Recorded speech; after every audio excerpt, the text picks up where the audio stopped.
ఢిల్లీ ఎన్నికల ఫలితాల్లో exit polls exact గా ఉన్నాయి. సర్వే సంస్థల లెక్కలకు దగ్గరగా ఉంది రిజల్ట్స్. అయితే కేకే సర్వే బూమరాంగ్ అయింది. హస్తినా ఓటర్ల పల్స్ పట్టుకోలేకపోయారు కేకే. ఢిల్లీ పీఠం బీజేపీదేనంటున్న ఎగ్జిట్ పోల్స్ చెప్పాయి. మరి కేకే సర్వే మాత్రం ఆమ్ ఆద్మీ పార్టీకే జై కొట్టింది. ఆప్ కు 39 సీట్లు, బీజేపీకి 22 సీట్లు, కాంగ్రెస్ కు 9 సీట్లు వచ్చే అవకాశాలు ఉన్నట్లు ఆయన చెప్పుకొచ్చారు. ఏపీ ఎన్నికలప్పుడు కేకే సర్వే ప్రభంజనం సృష్టించింది. కేకే చెప్పినట్లుగా ఆంధ్రప్రదేశ్ ఫలితాలు కూడా వచ్చాయి. మరి ఆ తర్వాత జరిగిన హర్యానా, మహారాష్ట్ర ఎన్నికల్లో కేకే సర్వే బోల్తా పడింది.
ఢిల్లీ ఎన్నికల ఫలితాల్లో ఎగ్జిట్ పోల్స్ ఎగ్జాక్ట్ గా ఉన్నాయి.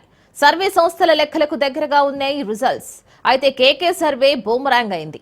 హస్తినా ఓటర్ల పల్స్ పట్టుకోలేకపోయారు కేకే. ఢిల్లీ పీఠం బీజేపీదేనంటున్న ఎగ్జిట్ పోల్స్ చెప్పాయి. మరి కేకే సర్వే మాత్రం ఆమ్ ఆద్మీ పార్టీకే జై కొట్టింది. ఆప్ కు 39 సీట్లు, బీజేపీకి 22 సీట్లు, కాంగ్రెస్ కు 9 సీట్లు వచ్చే అవకాశాలు ఉన్నట్లు ఆయన చెప్పుకొచ్చారు. ఏపీ ఎన్నికలప్పుడు కేకే సర్వే ప్రభంజనం సృష్టించింది. మరి కేకే చెప్పినట్లుగా ఆంధ్రప్రదేశ్ ఫలితాలు వచ్చాయి. మరి ఆ తర్వాత జరిగిన హర్యానా, మహారాష్ట్ర ఎన్నికల్లో కేకే సర్వే బోల్తా పడింది.